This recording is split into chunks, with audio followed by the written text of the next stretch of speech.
What's up, everyone? It's NFL Week 2, and this is the game plan where we take a look at all the DFS and betting angles for the Week 2 main slate of games. With me, as always, on the game plan, Sharp app leader, John Statsational Alesia, also the number 10 ranked DFS player in the world. John, how's that number 10 ranking? And when are you getting to number 1? Got to do a little bit better in NFL to get there. That's for sure. Step up your game, bro. Yeah. Step it up. Step it up. I want to see number 1. Number 10, though. Pretty good. So how'd you think overall? How'd you do overall in NFL Week 1? And what are some of your takeaways from the slate? Yeah, not a good week at all for me. Takeaways was, I think just scoring was down quite a bit fantasy-wise. We only had one stack. I mean, you basically had to have one stack in There was the second one. GPP. There were two. It was only one that was winning it for you. Two with the same. I mean, you had the Purdy Ayuk stack was the second best stack, and obviously Tua Hill was the number 1 stack, but they weren't even close. It was like a 26-point gap between Tua Hill to Ayuk and Purdy. So and no one really was playing Ayuk Purdy. You needed Ayuk and Hill in the lineup regardless. Yes. I did see Richardson to Pittman as a viable stack that was winning a lot of tournaments as well. So there was kind of a third one, but you know what was interesting was the lack of the double stack once again. Not working. It hasn't worked. I mean, at this point, yeah, I was late to the game. I think Burns was late to it too. I watched you guys on a couple of shows, and I think I think he said he was kind of late to that as well. If I'm misquoting him, I apologize. But yeah, I mean, because it was working so well for the last few years, and now it's been 2 years now where that just is not the case. So it's just it's QB1 and the comeback, and that's about it. And even the comeback, I think, is not necessary for the most part. One of my theories on the Millie Maker, and we'll get to the breakdowns for this week. Not everything is a Millie Maker entry either. We play tournaments, but one of my theories in the largest contest is the more some of that correlation is actually because so many lineups are being put in, and the advancement of projection models and all of those, and of the optimizer, like the domination station we have at DFS Army. And one of the biggest takeaways for me is like people are actually just hitting the perfect players for the most part. And when you have an extra constraint like force me to bring a player back from a team that I might not be on that player, I might not love, a player from, for example, the Chargers when I'm stacking up Tua, right? I might not love it, or it doesn't fit that well, or you can't afford Tua and Waddle and Hill and Eckler all in the same lineup, right? Like, so when you force it, I think it adds a constraint that in the Millie Maker or in these 300,000, 400,000, 500,000 lineup tournaments, it hurts it. Where I did notice in my back testing for this past week that, like, if you look at the smaller contest, the difference between the score was significant. Like a 204 was a DraftKings winning score, for example, in the smaller contest. And then even in the 190s, in some of the like 500, 600, 800 entry type contests where the Millie Maker was like a 220. It was 10% higher. It's a significantly higher score. So you got to hit a little more perfect. But yeah, it'll be interesting to watch as the year progresses. But yeah, QB+1 definitely was the thing. We saw a couple of rusty quarterbacks week 1. We'll have to see what happens with those guys. Burrow, what's going on there? We saw Daniel Jones look terrible in that game. I think there are some questions whether like Packers defense is great or Fields sucks, for example. I don't know. I'm leaning the latter. But yeah, we'll find out, right? There's a lot of them. I mean, so we'll see. And Mac Jones looked good as far as fantasy goes, right? I didn't watch the game. Mac Jones could have been the nuts QB also, by the way. You didn't mention him because no one played him. Yeah, no one played him. But like Mac Jones to Kendrick Bourne was actually a pretty nuts stack as well. So no one played that. Weird stacks. But we do have a game this week that stands out above all others. There is a smash spot. There's a second spot this week that looks like a half a smash spot. But it's the same spot that absolutely crushed in the biggest game stack of the year in 2022. So we'll see. right? We got a couple of really exciting games and then a lot of really low totals as well. I think we're going to be able to eliminate teams. I think we're going to be able to focus in on some spots and really crush it in NFL Week 2. One last strategic thought, and Week 2 is an interesting week because we only have 1 week to go off of. And a lot of people say, hey, what happened last week will happen again, right? Like, do we believe it? And then other people will tout like, oh, only donkeys think that what happened week 1 is going to happen. It's going to chase the results. Where do you fall in that mix? I think both are correct, but it's more if you had an opinion coming into the season about a team, right? So Minnesota, I was very bearish on coming into the season. Seattle, I was bearish on selling. I gave on the Sharp app some future plays, both of which I had unders on their win total, right? So when they come out and they show what you anticipated, then I think you need to keep sticking to that narrative, like that that's what you thought was going to happen. It's panning out. It's only one game, yes. In other, the Chiefs, they come out and obviously no Kelsey. You say, listen, I'm not gonna go nuts here on the Chiefs. I'm not gonna go crazy on Buffalo. They played a really good defense last night, right? I'm gonna need to see a little bit more before I say Josh Allen can't play quarterback anymore, and Josh Allen isn't going to be one of the top quarterbacks in the league. Like there's some of these where you just kind of have to dismiss it a little bit, and the ones that you anticipated maybe hold a little bit more weight. Okay, that's fair. That's a fair thought, and we'll get into the specifics of each team right off the bat. And the first game that we're going to talk about here exemplifies this with the Ravens at the Bengals. The Ravens are actually 3.5-point road underdogs in this spot, in a game with a 46.5-point total. And this one's really interesting because, number one, we saw Burrow look absolutely terrible in week 1, right? So can he turn it around? Was that a fluke? Is he still hurt? I don't know, right? Flip side, on the Ravens, they didn't need much out of Lamar Jackson to get a pretty easy win in week 1. So we got the terrible score. Listen, I warned you. Was it easy? Well, there were moments, but I think Houston defense might not be as horrific, as their offense probably is. But I mean, yeah, they in the end of the day, let me put it like this: the game, they didn't press the issue. It's a blowout win, and this is what I talked about before week 1, which is Lamar. Do not expect big games from Lamar Jackson in blowout wins. That is just not what the Ravens do. I thought maybe the Monken offense would change it. But outside of that, I expected a poor showing from Lamar Jackson week 1. I thought it was stupid that he was the most expensive QB, and that's what we got. But there were a couple of interesting. But Burrow, I don't know. This game has potential to be the game of the week if Burrow wakes up and becomes good, and if Lamar Jackson needs to do more than he did in week 1, this could be the smash spot. I like it for DFS. I have to say, Zay Flowers, I think, is the real deal. I said it before the season. You said you had to take preseason, and then when it happens, you got to believe in that take. My take in the preseason was Zay Flowers is the number 1 wide receiver, ahead of Rashad Bateman, ahead of everybody. He's going to be the man, and it looked like it last week, so I'm about it. As far as the running game goes for the Ravens, losing J.K. Dobbins, by the way, a career ender for J.K., so we feel bad for the kid, unfortunately, but I don't think we'll see him again in the NFL, sad to say, or not as a starter in the NFL again, unfortunately. But I don't know if I want to mess with these Ravens running backs all that much. I think Justice Hill is probably the better of them, but not sure. Melvin Gordon's on that team too. A lot of people don't even know he's on the practice squad. It could be Melvin Gordon. That's a dangerous situation. And if you're seeing this before waivers, I don't necessarily think you should spend all your FOB on Justice Hill this week. I just don't. I'm not doing it, John. And on the flip side, on the Bengals side, I think you go right back to Jamar Chase after a bad week. I'm going to go right back to it. I think you load up on this game. I am definitely nervous, though, about Joe Burrow. How do you feel about this one?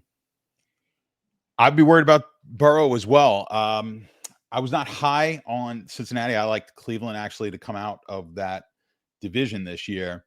And so we'll see. Good start for me there, obviously, winning the head-to-head matchup. But when you talk about Lamar, I'd be concerned here with the running. Yes, Lamar's had some big games with his arm. I get it. But his price is not going to warrant his arm talent. His price is encompassing the fact that he's going to run for a bunch of yards, maybe punch one in, running the ball. That's where I want to really start taking a look. Do they ease up on him running with the ball because they need to preserve him? We talk about it a million times. These quarterbacks who run, eventually they have to stop with the run being the predominant part of their game because they can only last so long. Running backs in this league at 28 years old are old. And if you're going to turn your quarterback into a running back, not a good idea for longevity in the league. So I would be careful with these quarterbacks who get a bulk of their or a good chunk of their points via the run. After they've got 5 or 6 years in the league, you're going to start to see them diminish from a fantasy standpoint. Still may be a good quarterback and be able to lead them deep in the playoffs, but from a number standpoint, you're going to see those numbers drop off, and it's going to take time maybe for the for the prices to catch up. So I'm not high on either of the quarterbacks here in this game. I think Burrow, listen, he's going to bounce back. He's not going to get whatever he scored, 3-4 points or whatever he had last week. Tough weather conditions, pretty good Cleveland defense. I still think Cleveland's got the best personnel in that division. That's why I like them. Certainly have the best offensive line probably in football. And if Watson gives you anything there, I think they're going to be tough to beat. But Cincinnati will come back. That's not the worst that, that what you saw there was probably the worst that they'll be. But, and Chase is Chase. We'll see how the weather is there. Better weather. They'll put some points up this week. I'm not as, there's still going to be viable play, I think, for stacks. When we look about point total, right? Burns talked about it in his book. I did buy Burns' book. Excellent. Nice. And he talks about the point totals where you want to look at team totals and game totals. And Cincinnati's going to fall into that here. They'll have a high enough team total on this game where you're going to want to look, you're going to want to look at them. It's not going to be the most optimal. We'll get to a few games that look better, but I don't think you could totally dismiss Burrow here this week. Yeah, that's fair. I think this is a game for me that I'll have in my tournament mix. I think it has that potential to explode, even though it doesn't jump off the page to me as something that I think definitely will happen because we just don't know about Burrow. I didn't see any issues, though, with the way Lamar played, other than it just didn't score well for DFS purposes and for fantasy purposes, right? As far as betting angles for this one, Bengals are 3.5 point. I like the Ravens here. I don't really get it. I didn't see anything out of the Bengals that tells me they should be favored at home. Yeah, I mean, if I had to lean one side or the other, I'm going to take Baltimore. I don't love the game from the betting standpoint, but so whenever I'm in that situation, sure, I'll take it. I quite honestly, I think Baltimore should be closer to a pick 'em in this game. Maybe I think they're better than Cincinnati. So I think this game is probably a little high. Right now, I don't love the game, and I'm going to look. I'll be capping it as the week goes on, but nothing for me yet. But my lean would be on the Baltimore side. All right. Next up, we've got the Bears at the Bucks. Bears are 3-point road underdogs in this spot. Man, Justin Fields, I had a lot of high hopes for him coming into the season, taking the next step, having some chemistry with DJ Moore, and boy, did he not. I don't know if that was the Packers defense just having his number, being good, or if Fields just is terrible, but like they owned this guy, and it was not fun to look at. I also think Fields, like young, inexperienced, maybe it will take him a few weeks to get back at least to where he was last year, but this was way worse of a version of Fields than we saw towards the end of last season. It has me legitimately concerned about the entire Bears offense, just inefficient and gross. On the Bucs side, they did what they needed to do. I had a bet on the Bucs this weekend that I had given out on the Wise Guys show. It was a no sweater. I mean, we're getting 7. I thought it was one of the easiest bets of the entire weekend. And now they're home, 3-point favorites. I have to say, Baker Mayfield, not an exciting QB, but did fine. Evans and Godwin, okay, whatever. That's the guys. I was a little disappointed in the production from Rachaad White. He got the volume. I think Rachaad White is just big here. He got the volume last week, didn't do anything with it. Now you get the Bears, who are horrible against specifically bad versus the run. So can I go back to Rachaad White? I think yes. He's cheaper, and I think go back to it. But it's a little scary. It feels a lot scarier to pull the trigger after he failed us in week 1. As far as the Bears go, I'm not touching that backfield. There were way too many names involved in the running game for the Bears last week. I'm not into it. I think DJ Moore, though, is once again at least a viable play, and it's going to be difficult to pull that trigger on Justin Fields this week for me. What do you say, John? I agree. Just looking at the price, they had him at a pretty high price, and he's still up there. 7,600 this week. I just think it's too much. I mean, I heard something yesterday on the radio about how you can't if you knock Fields' quarterback throwing ability, it says something that's obvious about you, which you know what the implication is, which I find absolutely disgusting. What does it mean? What does it say about you? Oh, it means that there's only one reason you would think Fields isn't a good quarterback, and Which is what? That's because of his skin color. Get the fuck out of here. It was said on Sirius XM when I got in the car yesterday. That was said. The host specifically said, there's regions of the country where you are going to make a statement like that because you don't like a player like Fields, and I don't have to say exactly why you don't like him as a player. Meanwhile, I'm like, I don't know. When Tim Tebow was playing, I was pretty critical of the fact that he couldn't throw the ball. I can't believe they let anybody on the radio. It was so. I said so. Now that's one player that I'm no longer allowed to publicly criticize his ability. Listen, fantastic talent, but until he shows that he can actually throw the ball accurately, then I think it's fair criticism. I mean, if you look at any metrics from a passing standpoint, he's not good. His value has just been in running the ball. So he was good. He was good in the second part of the season last year. It was big, better, but not good. Not great. The host thing, you just threw me off for a loop because isn't Pat Mahomes in the NFL? Like, I don't know what the hell that moron is talking about. Well, exactly. I'm like, I don't know what that. You just watch the games. There's certainly quarterbacks.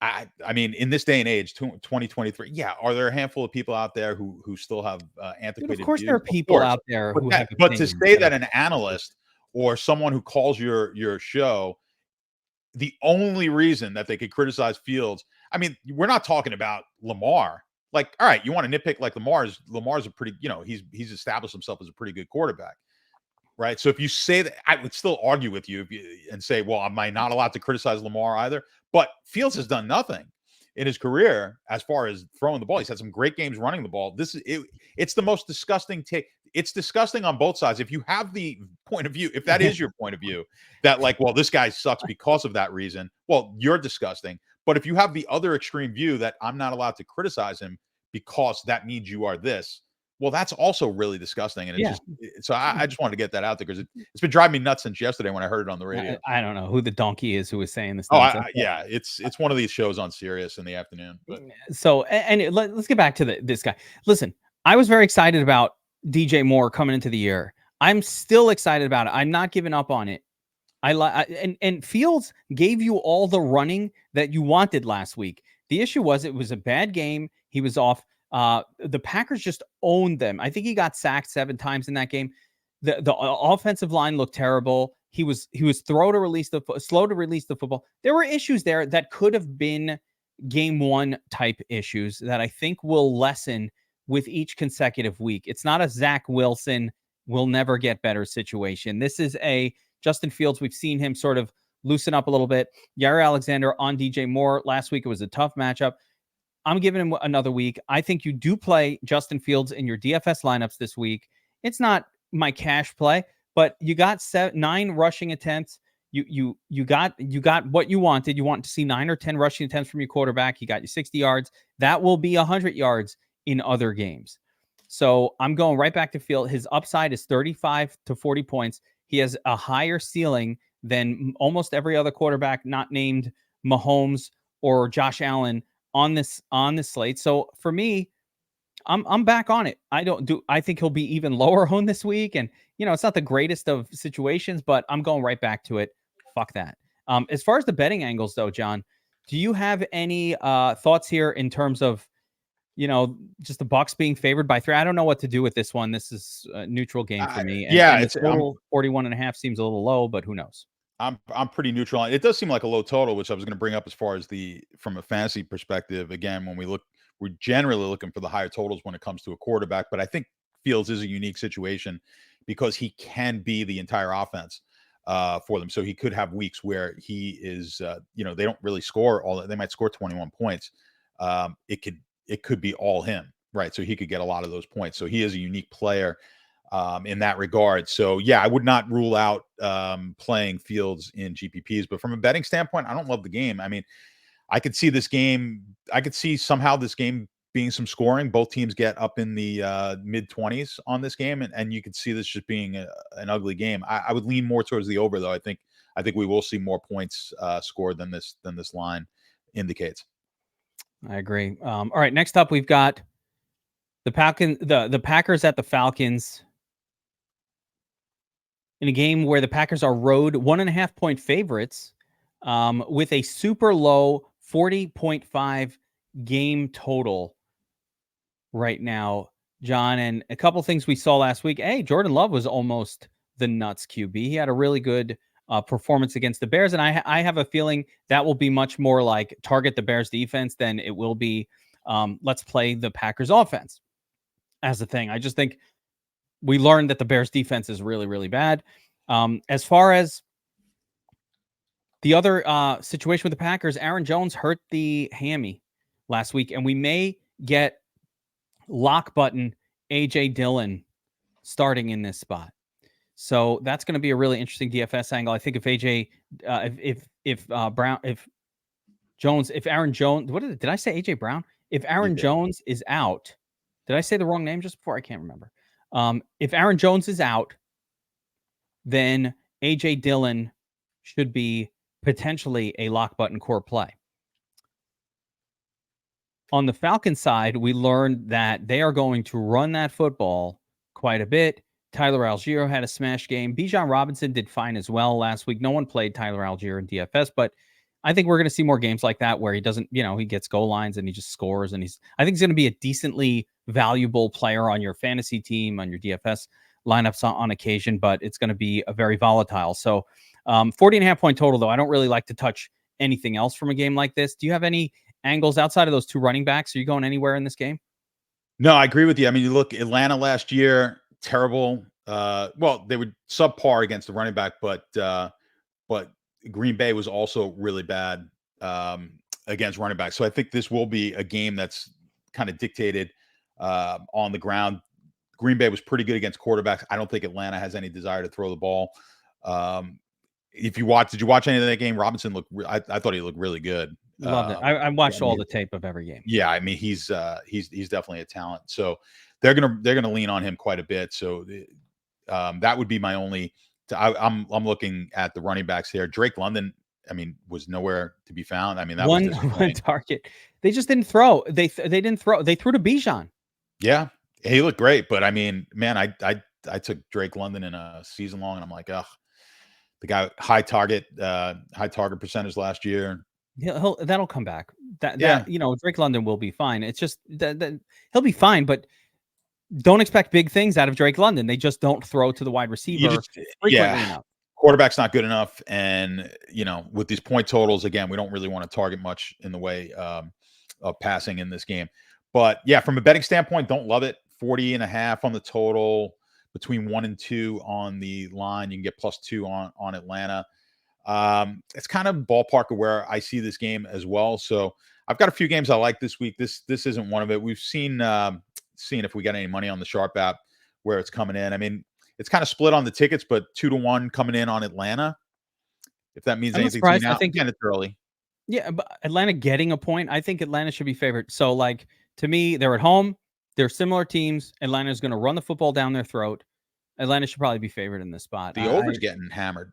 That's where all the money's coming in on the over right now. That's interesting. All right, next up, we've got the Colts at the Texans. Anthony Richardson looking better in week 1 than I'm taking a mea culpa on Anthony Richardson. I did not think he would look particularly good or even NFL ready. And I'm not going to say he looked amazing, but he was certainly competent quarterback in the Colts in week 1. They're 1.5 point road favorites. Heading out to Houston to take on the Texans. This game has a horrific 40-point total. And a couple things we saw last week was, the Texans defense, again, they held up for a little bit before the Baltimore kind of ran away with it. As far as the Colts went, Richardson looked fine out there. He had a nice connection with Michael Pittman. Michael Pittman might be in play this week. Like, Michael Pittman may be playable here. I think he got 10 targets in that game. 6. Let me get it right. Sometimes I say things out of memory. Let's see if I'm right. 11 targets, 8 receptions, even better than I thought. So 23 fantasy point. This is a great performance, and I think we're going to see this regularly from Pittman. Now, will Richardson be able to get him the ball? I don't know, but I think normally I don't want to play anybody from a 40.5 point total. Once again, this is exactly like a lot of other spots. Houston defense in play for me from a DFS perspective. Richardson, sure, why not? Although at 6,300, less exciting of a play than he was last week when he was a little bit cheaper. Pittman in play on that side. And the Houston side for me, Houston defense. And that's it. Well, it was interesting last year how poorly Houston and the Colts, but specifically Houston, was against running backs. So we'll see how that pans out this year. We've only got one game under our belts, but Houston was awful. And I know because they were down in a lot of games and teams run on them, but it is what it is. They actually did well against quarterbacks and wide receivers for that reason, because teams were typically down and then kind of called the dogs off. But yeah, I agree with you on Richardson. I was impressed. I liked watching him. I thought, for his first game, I think there's going to be good thing. I was kind of kicking myself for not taking him in any of my keeper leagues, because I think. Oh, really? Yeah. Yeah, I didn't have many keepers, because I think he's going to be one of those. I look for those guys. You want nowadays. You're looking for the guy who can run the ball and throw. And if they give you anything respectable on the throwing side, these guys who can run, fantasy gold. It's we just talked about it with Fields, but I think if you look at what I saw from Fields last year or 2 years ago and what I saw with Rich, it's like night and day. Richardson looked way better and way more poised than Fields looked in his first year, and probably than Fields looked yesterday. Yes. Or the other day. Yeah, no doubt about it. So, but again, you got to be careful here. It could be a new era, though. We're looking at these low totals, and when you've got these different type of quarterbacks who can score, run, it's almost like having a running back who gives you a few extra points throwing it. So we may be seeing the trend shift in how these big GPPs go down. The more quarterbacks like this we see, you may see a low total where the quarterback is optimal. Same situation where he becomes the bulk of the offense. It's certainly a possibility, but I do agree with you. He might be getting a little rapport going with Pittman. So I like this combination a whole lot better. I've got more confidence in Richardson right now doing big things than I do with Fields. But again, you got to be careful right now just with the total. Where's his? I didn't look at his price yet. He's 6,300 on DraftKings. So they increased it, right? Because he was what, like 5,600 last week. 56. Yeah, it's a price increase, and it's not it's not the top price point, but he's right there with Trevor Lawrence. He's there with good quarterbacks, I would say, but if he's just above Daniel Jones and Goff and Geno, but below the of course below the super stud zone with Mahomes and GPP plays. There's definitely upside there. Yeah, he's got to be in the mix. He could start. He could vulture 2 touchdowns. And John, we're coming up on the core play, the core game of the week. But before we get into that, I want to talk about the sponsor of our video this week, Mojo Fantasy. Mojo Fantasy it's a really cool game. It basically turns sportsbook into daily fantasy. Mojo is a sportsbook in New Jersey, and the game they came up with is effectively a DFS version of playing on the sportsbook. Basically, the props are like stocks, and you can buy and sell them live all game long.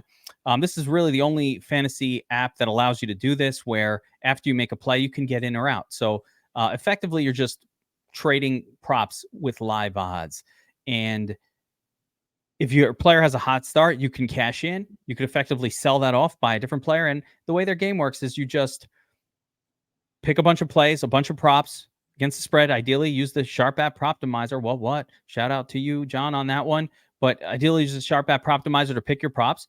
And in game, as the players are doing well, you can there have a price that's moving. You can buy in, buy out. So it gives you a little in-game action. And at the end of the action, it's either a double up or a tournament style. In their tournament style, it's called In the Green. I really like it because if you're up money at all, you're getting a piece of the prize pool. It's a DFS payout. The more you're up, the more of the prize pool you get. And in the double ups, you just have to beat half the field and you will double your money. So effectively, think about a DFS style tournament, but with the backbone playing props on a sports book, and a particularly cool sports book that allows you you have constant liquidity to get in and out. It's not like the buyout that they give you on a regular sports book. There's an actual stock market style trade that's happening where you can get in or out, and there's a market to buy or sell. So it is really, really cool. You could buy a player mid game that you think is going to keep smashing and, effectively play it like that. So check out Mojo Fantasy. Promo code DFS Army gets you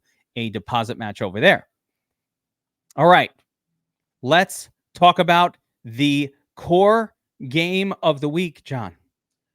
One that stands out above all others. We got the Chiefs heading out to Jacksonville to take on the Jaguars. 51-point total. Chiefs, 3-point road favorites.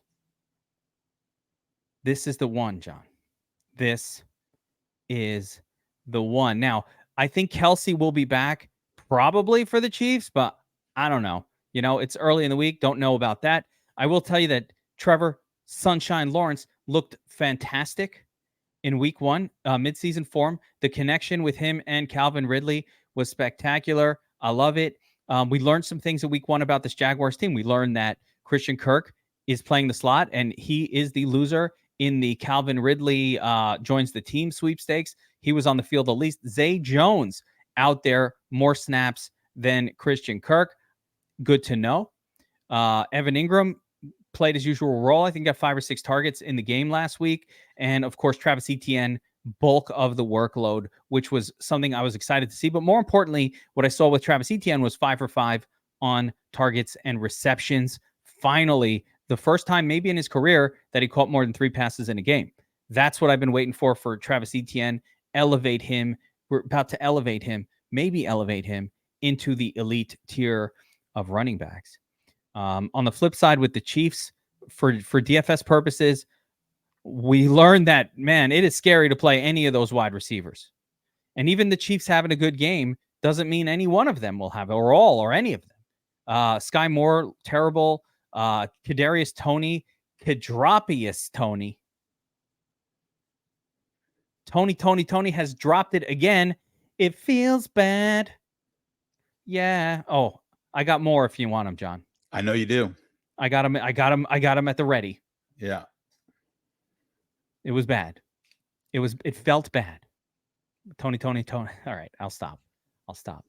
I don't really know what's going on with the Chiefs and how to stack Mahomes. How are you stacking Mahomes? It's basically just Kelsey.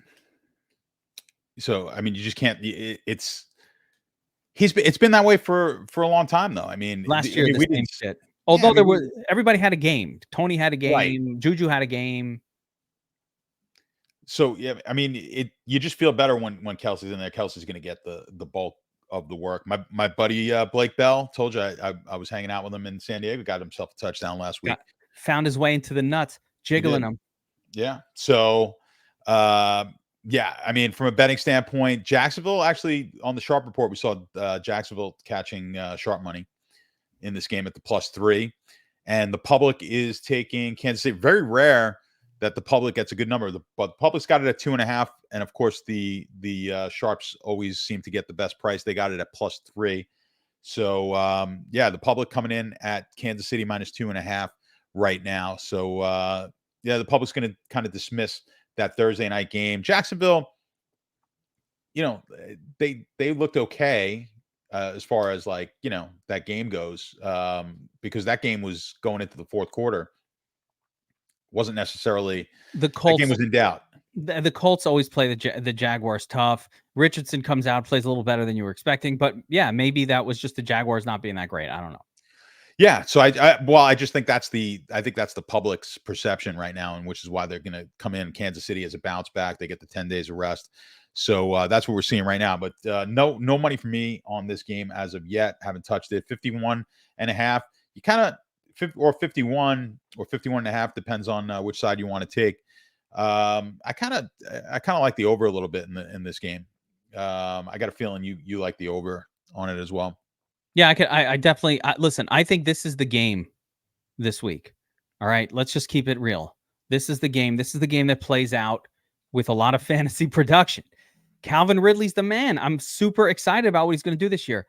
Zay Jones, I think at his price, is very viable. My first look lineup has Trevor Lawrence at the helm already.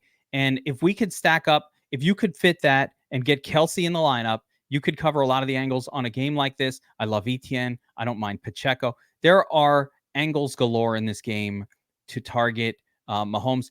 And then you might need to accidentally fall on the Martez Valdez-Scantling / Rashee Rice of this game. That, although I don't think I want to dive in there because it's going to be too just dice rolly to really pick that person out. But I love this game. I love this game to score well. I think this is absolutely the game to target for DFS. And I'm with the sharps, dude. I think you want to bet the Jacksonville side of it. I don't think I'm going to bet the total. I'm not a big bet over 51 guy. Like, if you have a high total, I'd just rather bet the under or not play it. Just like I don't really take a plus 10 or a minus 10 team and like bet the minus 10. I just don't do it. But as far like I don't bet overs on a 51 point total. Maybe I'm a donkey. I don't care. I just don't. So it never appeals to me. But as far as this game goes, I think this is the one to stack in DFS, John. Yeah, I mean, it's the highest total on the board for the slate by like a good margin. So, and you won't. The funny thing is, India, you won't get it where it's like 40%. That doesn't happen. So, like, it's not like you're going to get Trevor Lawrence at 25% ownership. He's still going to be at 10% ownership. That's what I'm saying. Like, it doesn't matter if the QB is chalky because it's 10%. Like, no QB is going to go over 10 or 12%. Well, I mean, it's really the stack, right? That you're looking at that percentage. So it's not just the quarterback percentage. What's the stack percentage? So when you figure out, what's him and Ridley, is it at max? People are going to be all over that. It'll be like, even if it's the number one stack, 7 or 8%. Yeah, it won't be that. It won't be which that is wild. Huge. That's a huge stack. By the way, if you add in a second player, which again I'm not advocating for because that hasn't really worked, but if you add in a second player to it, now you're going to be down at 1% or a sub 1%, even if it's Zay Jones. Like, yeah, under 1%. If it's Evan Ingram, it's under 1%. And Christian Kirk, forget it. It'll be like nothing. I like it. Another exciting game. So there's a 3-pack of what I think are pretty interesting games here. This one is the Chargers at the Titans. This game carries a 45-point total with the Chargers installed as 3-point road favorites in this one. Do we get the sort of bounce back for the Chargers? They had an incredible offensive output. They got out offensed by Miami Tua last week. Titans, man, I don't know what to make of that team at all right now. They basically ran Tajay Spears out there more than Henry at the running back position. Is Henry even a bell cow anymore? I don't know. I don't think so. I think he's now in a full timeshare at best. Scary play. I'm not touching Derrick Henry. I'm out on that. DeAndre Hopkins, not looking that good out there. Brian Tannehill, not looking that good out there. I don't know. I don't know what to make of the Titans, but it didn't look good to me. I think you got to play the Chargers here. Well, I already took Tennessee plus the 3, so boy. I'm always yeah. So I took Tennessee. I wanted to get the 3 because I don't think this line moves. I don't think it's going to go higher. So that's why I wanted to jump in and catch the 3 before I lost it. But I kind of think it's going to linger around the 3. I don't think we're going to see it move one way or the other. I think it kind of stays on that number. Yeah, so I jumped in. I mean, nothing you said is wrong here. The Chargers, they look offensively, sure, fine, but I think you're going to see Tennessee be able to put some points up on the board. The Proptimizer for the Sharp app had Henry as an underplay on rushing attempts, and that wound up being pretty good. So I was looking at that one. I actually posted it in the Discord as one of the top plays that we were seeing on the Proptimizer, and that panned out. When you're looking at running backs in this league, when they get to a certain age, it's a fast drop off. And whether it's his own production or the fact that the teams are going to just start using younger backs, this league is it's more about usage than it is your actual ability. So if teams don't use you, really, really tough to get that's a big points. People have a hard time grasping this. That your opportunity share is way more important than your actual talent. In baseball, you're looking for talent, but in football, if you want to try Talent's to draft, important, but opportunity. Yeah, talent's hugely important, but the team that you're on and the scheme that they play, whatever type of offense they play in, and the opportunity, that's all that really matters. I mean, the worst player, if he's going to get 50% of the targets, is going to just fall into points. So, it's what you think. That's the problem. People analyze, they're like, oh, this guy's a much better running back than the other guy. The Pollard thing, like when they weren't playing Pollard and they kept running Zeke out there. You're like, well, I'm going to play Pollard. Like, well, you're banging your head against the wall. Like, we know Pollard's better, but if they don't play him, who cares? I mean, it just doesn't work. So, yeah, you got to be really careful, and the prices are going to come down slower than their production will. So you have to be careful with backs in general. So I'm a little leery on. I'm out on Derrick Henry. Let me be very clear.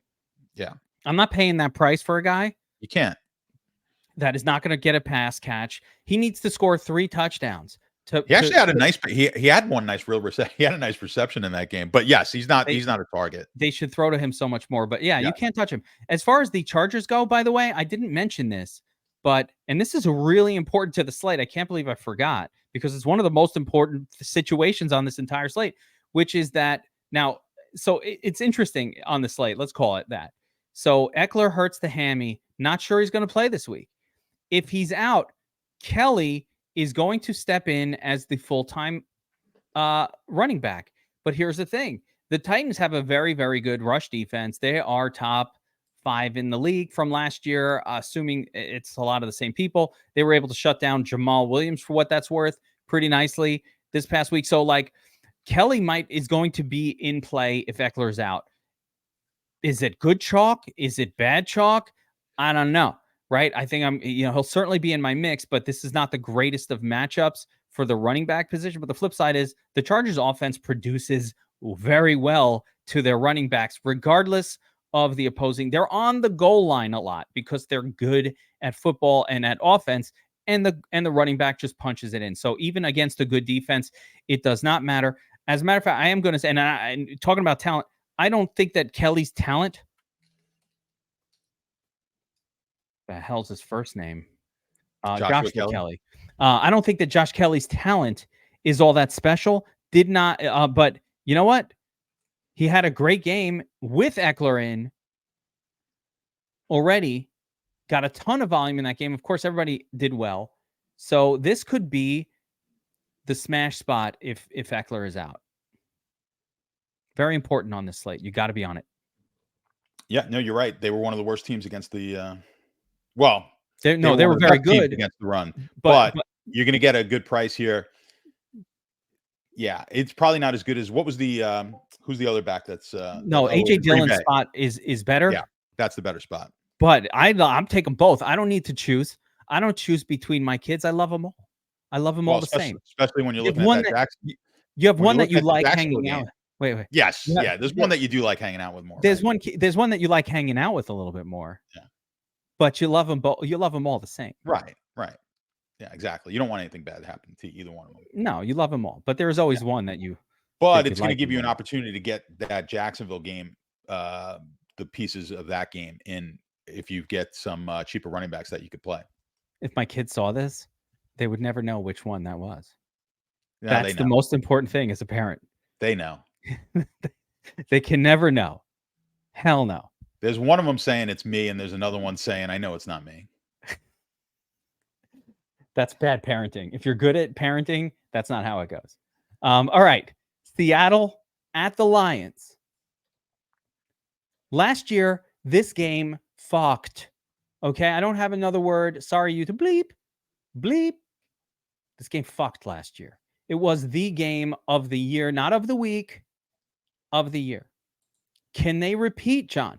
Last year, if you did not stack double, triple stacks, quadruple stacks, you needed quad stacks a week 4. You know how I know? I back tested the whole season. You know that. You needed quadruple stacks. Are we quad stacking this bad boy? Probably not. I just think Geno I don't know what happened to Geno last year on the upside, but I think we're going to see the real Geno again this year. You're saying I was right about Geno last year preseason. It just hadn't played out. Yeah, I mean, small sample size. I mean, Yeah. one season is actually a small sample size. It is like small. people forget that, right? It is very small. 17 games. CJ Spiller looked like a stud running back for one season with the Bills, and then he was never seen or heard from again. That's it. I mean, Geno, I'd be very hesitant here to get too excited about Geno doing a whole lot. Now, the total, good total, certainly going to be a good team total from the Detroit side. Decent team total, I guess. 47. What are we looking at?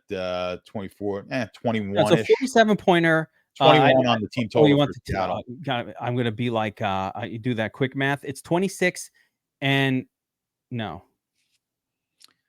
Let me look at that. So 23.5 minus 3 is 20.5. It's 26.25, right?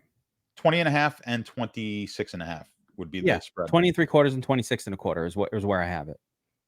So about the same. What you just said. Right. It's a massive team total for the Lions, and that seems like the better side. And by the way, okay, you know who sucks against the tight end? Seattle. You know who's got a really good tight end? Detroit does. Yeah. Laporta. Sam Laporta. Seattle was terrible against the tight end, terrible against running back last year, and terrible against quarterbacks. I don't love the running back situation but the wide receiver. Seattle does have an elite cornerback that can slow down your top wide receiver potentially, but like he wasn't on Puka last week, and what I think is that guy operates on the outside, and Amon-Ra is going to operate in the slot anyway. So like I think Amon-Ra is in play here. I think Sam Laporta, no one's on him. That's going to be in play against Seattle. The running back's a little weird with Jahmyr Gibbs and Montgomery. I'm going to keep it real. I don't know that that's how I want to deal with this game, right? Because it's just a little weird for me. Josh Reynolds, an interesting punt play that I'm excited about again. Bobby Wow gave us Josh Reynolds on the showdown. We crushed it with him. He was in the nuts. And then on the Seattle side, DK Metcalf looks like, I don't know. You know what? Let me ask you this, John. Last year, Metcalf and Lockett, one game, the other game, they were switching off, right? Lockett really does nothing in week 1. Metcalf looks like an alpha out there in week 1. Jackson Smith and Jigba not doing a whole lot as of yet. All right, let me see what Metcalf did. Yeah. He still actually got the touchdown, but he only got 5 targets as well. Who the hell were they throwing to in week 1? Lockett only 3 targets. Metcalf 5 targets. Or Lockett got 4, but only caught 2 and had a terrible day. Jackson looking Smith. He got 5 targets too. I don't know how to deal with that. I mean, it was it was terrible all around for just because Geno was so bad. Geno scored 9 points. So basically, was it Aaron Donald took Geno's soul? Did you see the one play where he's like, "Oh my God"? I saw that, and I don't blame him. But I need to meme that for something because I just feel like, the geek when he bets the this and oh my God, and I've got to come up with a meme for that. That just seems very meme worthy. That's that'll give you something to do tonight. I'll have to let my creative juices flow a little bit. I can't just do it on the spot here. Exactly. Right. But well, let me give you the quick betting. We're not. So let me just give a quick look. Seattle. Yeah. So the public's actually on Seattle. on this game, which surprised me a little bit, especially with Detroit coming off that big win, and the public really loves Detroit. But so far, that's where the square money is on Seattle plus the 6. Nothing else. Haven't seen any sharp money on the sharp report on this one. You know, if you enjoy John's betting breakdowns, John is the content director at the Sharp app.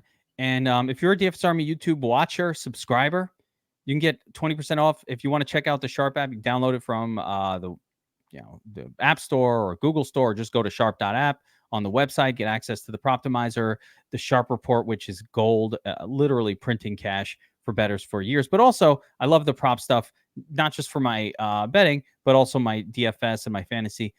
Knowing all those predictions are really great. So promo code DFSA20 knocks 20% off the monthly dues at Sharp app. Totally worth it.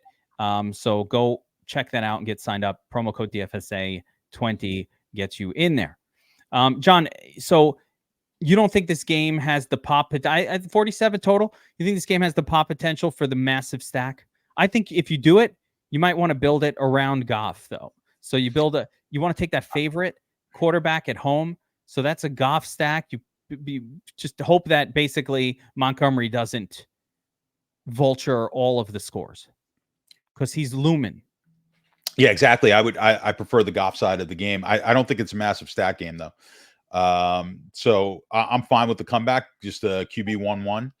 And I don't think you're going to see this as like, I think last year was like, what was it? QB 2-2, something like that. Hit the, it was literally, I was not fucking around. It was a quintuple stack. And it was early too. It was like the second or third week in the year. I think it was early in the season. My memory is week 4, but it could have been week 3.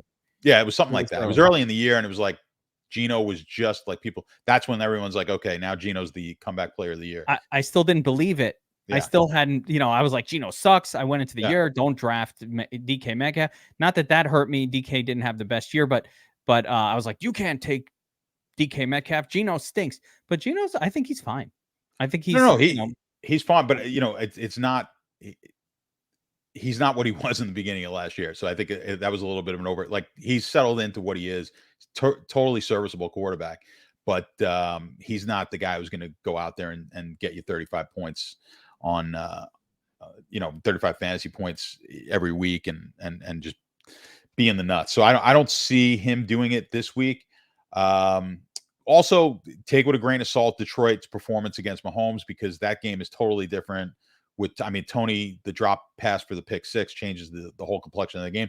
And if he makes any of those plays, really, but it wasn't like anyone else caught the ball. So the receivers here for Seattle are going to be a lot better than they were for Kansas City. So just don't think that Detroit defense has suddenly become some stout defense. Let's see what they do this week. I don't think they're going to shut down Seattle totally, for sure. There we go. All right, next up we've got I'm going to call this an ugly total game. I'm not going to call it. It is that.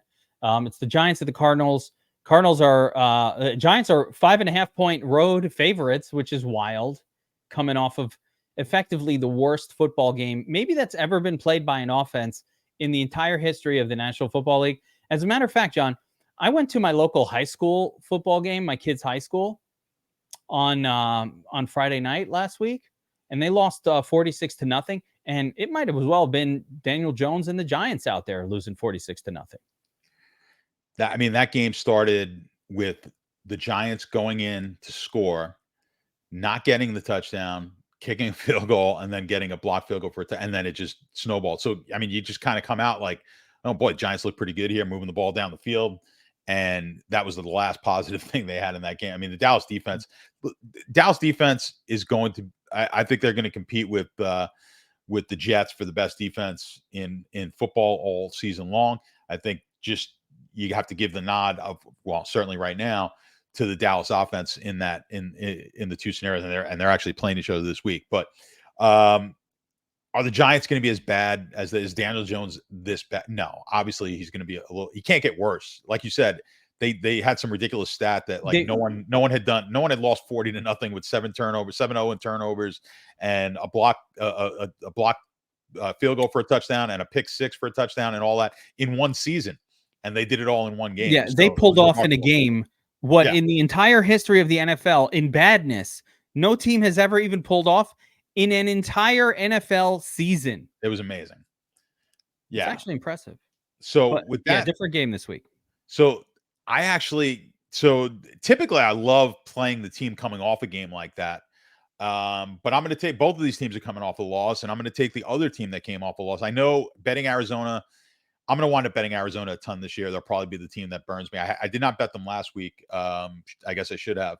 I didn't have that game. I think you was that one of your losses last week. You liked Washington last week. I did like Washington, but I did not lose that bet. That was a win. Did they? Well, they didn't cover that game, did they? Did they cover that game? Yeah. Oh, they did. Yeah. Well, I needed Washington. I won like every bet. It was crazy. I've never printed so many, except for the Bills game. I think I won every bet. I was not enjoying that game because I was heavy Washington in survivor pools, so that was not a fun game. It was scary for the survivors, right? It was brutal. Lose it. Yeah, it was a scary survivor. I got 24 picks in one pool, and I tossed them all on Washington, and so that was not fun.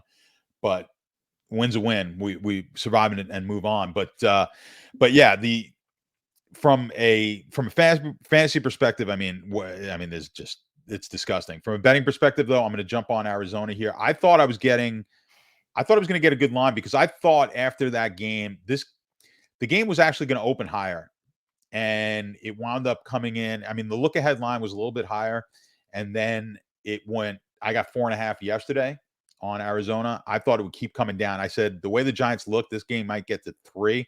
It hasn't, so it's bounced back up. So I was wrong on that one. But we'll see. I think it'll probably. This game's not getting to 7 because the people, they'll just get hammered at 7. So this is going to stay in that 4.5 to 6 range. I think. Just scanning over the sharp report, I don't see anything yet on this game. So we have no sharp money, no square money yet coming in on this game. The total is, I mean, I actually think we could see this game go over. If I had to lean to a side, I think the over. I think they're just a little bit of an overreaction. I mean, the Arizona offense was atrocious as well. They were only in that game because the Washington had turnovers in that game. Otherwise, I think Dobbs might have been the lowest scoring. Was he the lowest scoring quarterback? Like 2 points or something like that last week. So it was pretty brutal. Dobbs was brutal. Dobbs was actually, if it's even possible, like worse than Daniel Jones. Which I don't even know if that's possible. These guys are this game is gross. It's a terrible game. There is some action to be had here though. Giants defense is in play. Cardinals still suck. That hasn't changed. Their offense is going to be shit. But you know what? No one is paying attention to it because we're all thinking about how the Giants offense was terrible. And they were. Giants defense 3,800 on DraftKings is probably not where I'm going. You're going to be paying up. You're going to be paying up against Arizona all year. But like I said last week, you couldn't go heavy Washington. I just never go over the market on the chalkiest of defenses, and they weren't the best. They defense, were fine. So. They weren't the best. Fine, but they weren't the best. No, they weren't the nuts, but they were fine. And no, definitely. But you can't. There's going to be another defense, like something like if you're MME, if you're playing MME, like if they happen to be the one, and the 25% owned defense winds up being, then I'm just gonna. Take it in the balls. But other than that, you've got to spread out your defensive risk. I mean, it's silly to be heavy in one defense. I'll say this: when I've won tournaments in the past, exclusively and almost as a lock button scenario, the defense was the best defense on the slate, and they were a big part of the reason why you won it. Like I had a win. It was a 2% owned Green Bay home game against the Eagles with Mark Sanchez. Like I don't forget these, and they scored. But it was low owned. It was low owned, super low owned. No, I'm talking about the chalky. No, the chalk defense, 25% defense. Yeah, you're right. That's not how you win a giant GPP. The way you win a giant GPP, the defense is the greatest way to get like a 3% owned potential smash, because when they smash, they're usually really low owned, and that gives you one of the bigger edges that you can ever get on the field. So, fading that chalk defense. Again, we haven't gotten to the game of the week from a defense perspective, but it'll be interesting to see where Dallas defense is next week. We'll get to that one though. Again, going back to this game, Saquon Barkley on the Giants. Yeah, okay, probably not, but all right. I would say on the Cardinals side, you can't play any of the pass catchers on the Giants. Who the hell even knows at this point, even after a week, who they are. I need to look at participation. But last week's game was so weird that it's tough to know. I mean, Isaiah Hodgins will be cheap, whatever. Yeah, I mean, the Arizona was terrible against tight ends and running backs last year. Giants also really bad against tight ends last year. So Yeah, no, I'm not playing Zachary. I'm not doing that. So, I mean, it's a 40-point total. The best thing to do here is stay away. I mean, it's no just doubt. the best move is just stay away from shitty game environments. Like, just don't play it. Another shitty game environment. We got the 49ers at the Rams. 49ers are 8.5-point road favorites in this game with a 44.5-point total. Last week, we saw the 49ers kind of really lean heavy on Christian McCaffrey, heavier than they had last season, barely gave any work to Elijah Mitchell. But at the same time, John, in all of my content, including on this show, I said, listen, Christian McCaffrey at 9K will have a wildly difficult time being a tournament winner. We didn't see any instances where an 8+ K player was in a tournament winning lineup in 2022. And that continued. Yesterday, he put up 28 fantasy points on DraftKings, or on Sunday, he put up 28 fantasy points on DraftKings. But at 9K, that wasn't even 4X. All he got you was cash game value 3X against his salary, 918.27, right? We needed 36 for 4X, and we needed 45 to keep you on pace for a 250 score, which is what it normally takes to take down a tournament on DraftKings. So these kind of players, just you really should not lean to. As good as the floor is, they're not particularly great tournament plays where you just don't tend to win a tournament with that style of player in your lineup. Brandon Ayuk looks like the WR1 that's a little underpriced on this team. I don't think that changes. He went 8 for 8 last week, 8 targets, 8 receptions. You needed him to win. If you didn't have Ayuk in your run, did you have Ayuk in your optimizer run? Oh, absolutely. Yeah. Yeah, He did make your run? Yeah. He didn't make my run. And therefore, I did not win. Yeah. It didn't look like a good game on paper. I mean, listen, I wasn't heavy on him. I had him in a few, and it was a shit week on the whole. But yes, I did use him. But I looked at him with Purdy. He didn't have any sort of special connection / special particularly great weeks with Purdy at the helm last season. I looked at him. I liked the price, but in the end, I did not get any exposure to Ayuk and didn't win. But this week, Ayuk will be the chalk. He will be super highly owned. And now you got to make a decision. Was last week an anomaly, or will that sort of production continue? The flip side on this game, Puka Nakua, 15 targets in the Cooper Kupp role. Even Tutu Atwell has the good game last week. The only one who sucked was Van Jefferson. But again, he was blanket covered by effectively a really good cornerback whose name escapes me from Seattle. So can you go back to Puka this week, or Puka chalk 4,800? Do you go back? Do you go to that? I think you can actually against San Francisco. It's the one position where they struggled last year was against the wide receiver. Other than that, they really, I mean, they crush running backs. They're really good against the quarterback. So you could get, it's going to be one. It could be one wide receiver. I think it could be Puka.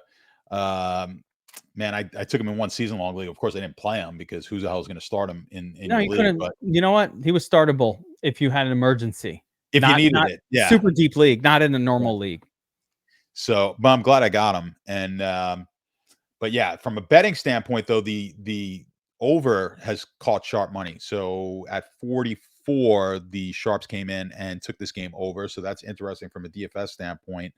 That we may see some scoring in this game. And What did you just say? Tell me that again. The sharps took the over 44. Over 44 and a half. 44. They got this one at 44. So it's right. they pretty much moved it up to 44. I believe FanDuel still has it at 44 minus 110 if I'm looking on the Sharp app right now. And you could get 44.5 on the under in some books. And then the square money has come in on the San Francisco side. And on the Sharp report, the book right now needs the Rams. So Frisco's catching square money. That's not not a surprise there coming off. They look super impressive against Pittsburgh. I really thought Pittsburgh was going to put up a better fight in that game. But I do like, I am bullish San Francisco this year to win that division. I thought I think it was like minus 160 or something like that. I hate to lay juice. And that's why I said parlay it with Kansas City. We'll see how that goes. But I was just going to say, I'm teasing this one. This game, I played it with Kansas City and to win the division. I still like Kansas City to win that division. Yeah. I mean, you saw Denver and Vegas aren't. It's just a matter of are the Chargers going to be any good? And they already lost week 1, so all those teams are down. Kansas City will bounce back. So I feel pretty good about the bet. But yeah, so the public's on San Francisco, and San Francisco rolls in this game. They're gonna be tough. This is potentially a 14-win team in that division. I don't think they're gonna have any problem with any of the teams in that division. Yeah, 49ers should have no problem rolling in this spot. I don't think you need anything here from a DFS perspective or to get too crazy. Again, Ayuk is interesting. The Rams, I do want to mention that, Akers, a little disappointing in the usage also last week. And, Kyron Williams or whatever got in the game quite a bit. So probably going to go away from that running game until I see better. The 49ers seem like the perfect team to tease as part of your teaser. Just tease that shit.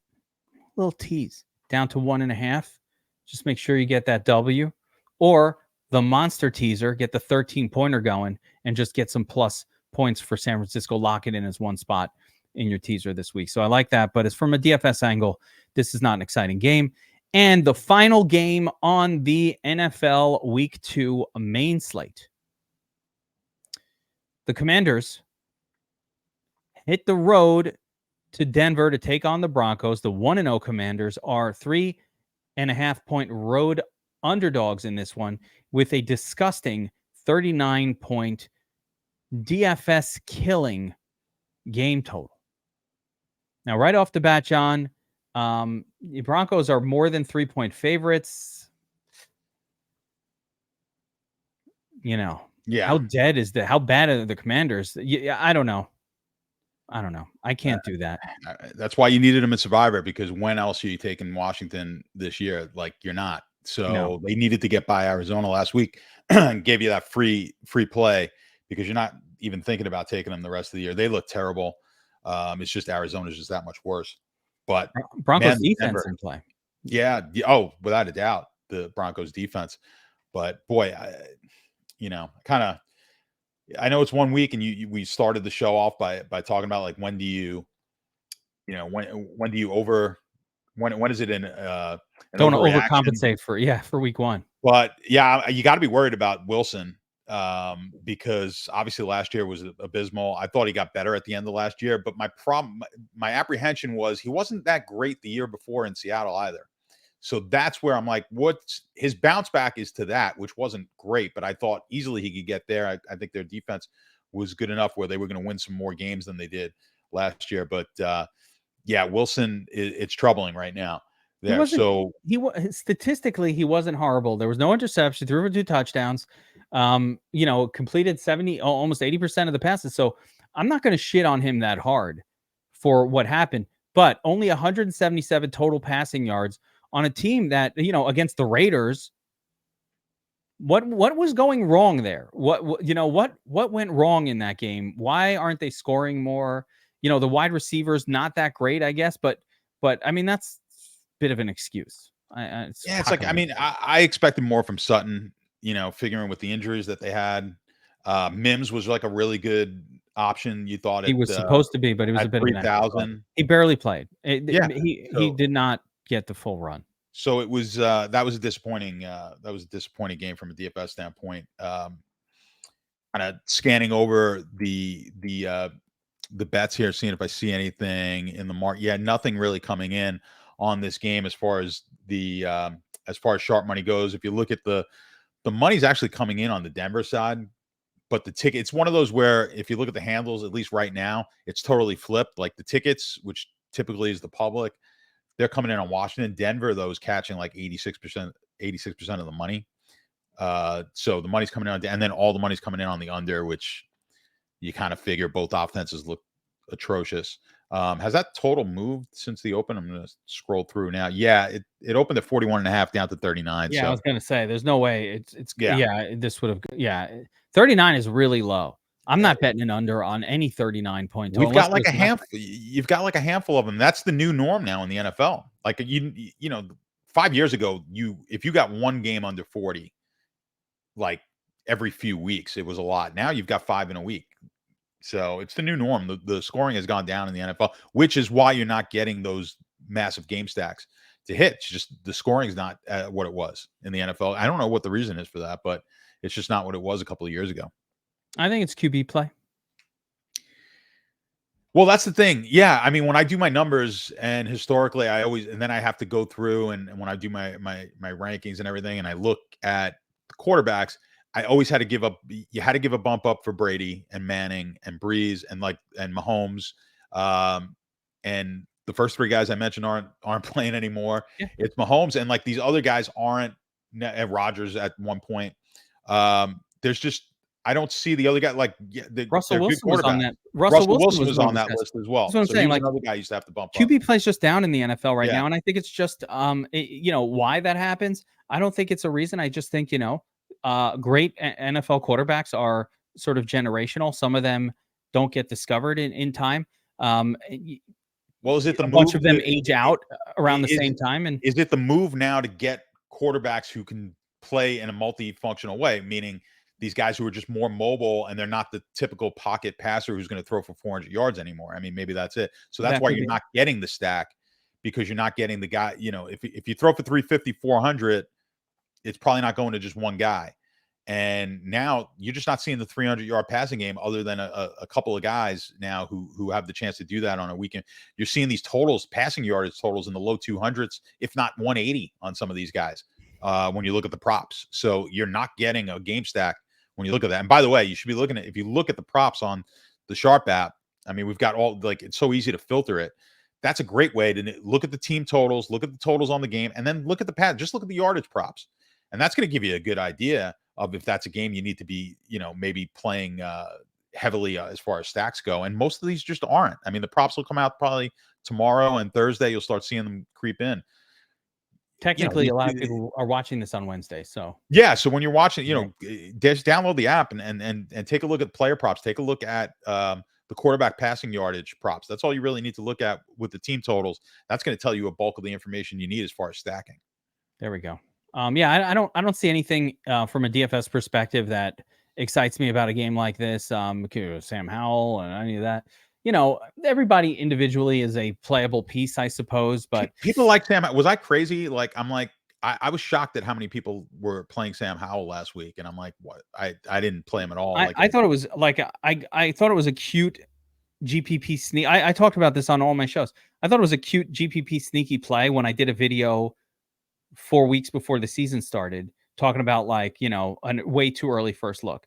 Then as we got to 2 weeks and the week of, he became this darling. At one point I saw him projected as one of the higher owned quarterbacks, and I'm like, I'm not playing Sam Howell at high ownership. This was supposed to be a under 1% play that you're going to be sneaky about. You have to understand, if it's not sneaky anymore, don't play it. Once the field gets on something, or all no offense, but to those people, but the generic touts out there that people go to generic sites for, and I'm not going to say who they are, but you guys know who they are and who that is. Once those guys start talking up a player, it's kind of all right, now get off. How many you did a bunch of work over the summer with Burns, and Burns has the book and did a lot of research as far as milli makers and whatnot. I mean, how often is it a quarterback like that that finds its that sneaky core, and how much more often?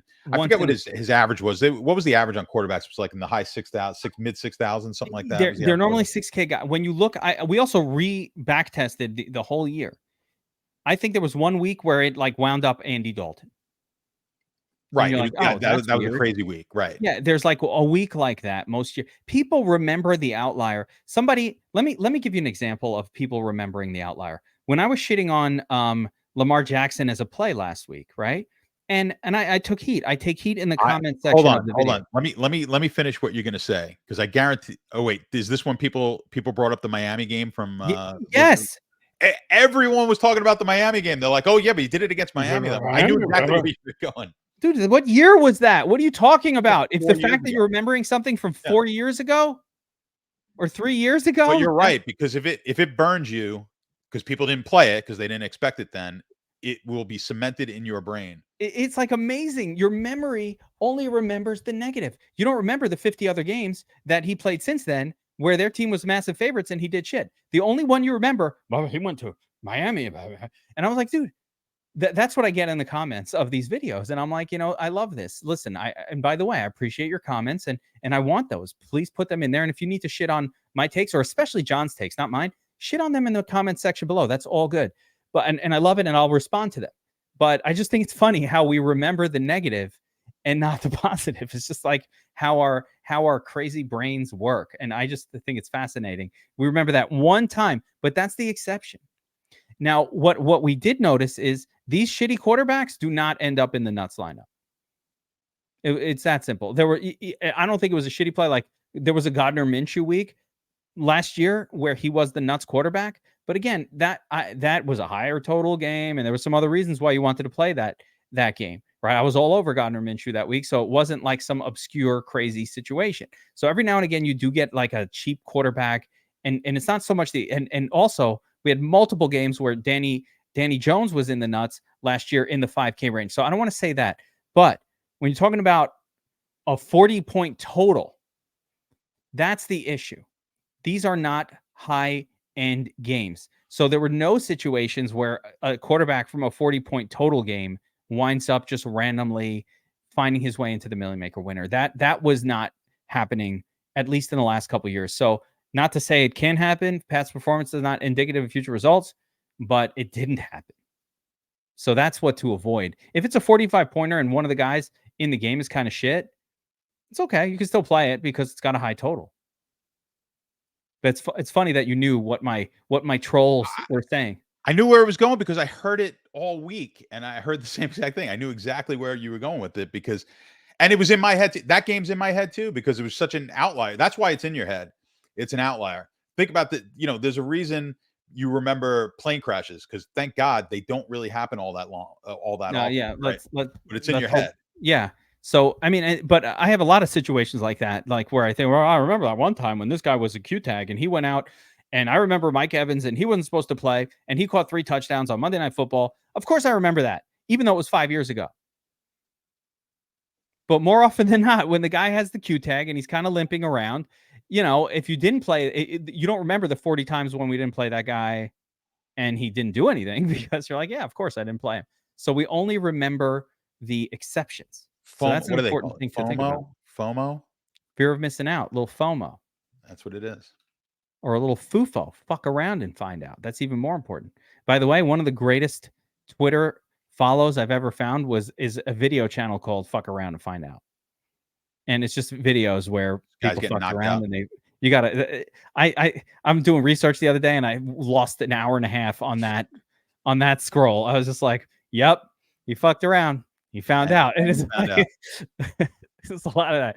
Anyway, that's going to do it for the Game Plan NFL Week 2. John, thanks for being with me. Remember, if you want to check out the Sharp app, everything they have to offer, we have to offer, the Proptimizer, the projection model, John's picks, the community, the Discord, the Sharp Report, all of those great things, 20% off with promo code DFSA20. If you want to get into DFS Army, sign up and have our VIP or NFL only, whatever it is you want to do. Optimizer, projections, community, ownerships, tools galore, tools coming out the ass. Wins nonstop. DFS Army took down the Thursday night showdown. They took down the Sunday night showdown, and we crushed the Monday night showdown. Did not take the main slate. That's coming next week. So you want to get signed up now. Promo code GEEK gets you 10% off your VIP or NFL membership at DFS Army. And we want to thank the sponsor of today's video, Mojo Fantasy. Again, if you want to play, you want to bet props and play on a real sports book, stock market, you can get in, out, watch the game, have in-game action with minimal risk. There's a double up, $5, John, $10, $20. It's like a tournament, like DFS, but you get to basically play the sportsbook all weekend. Go get signed up at Mojo Fantasy. Download their app off the App Store. Promo code DFS Army gets you a deposit match over there. We will see you guys next time. Good luck, everyone.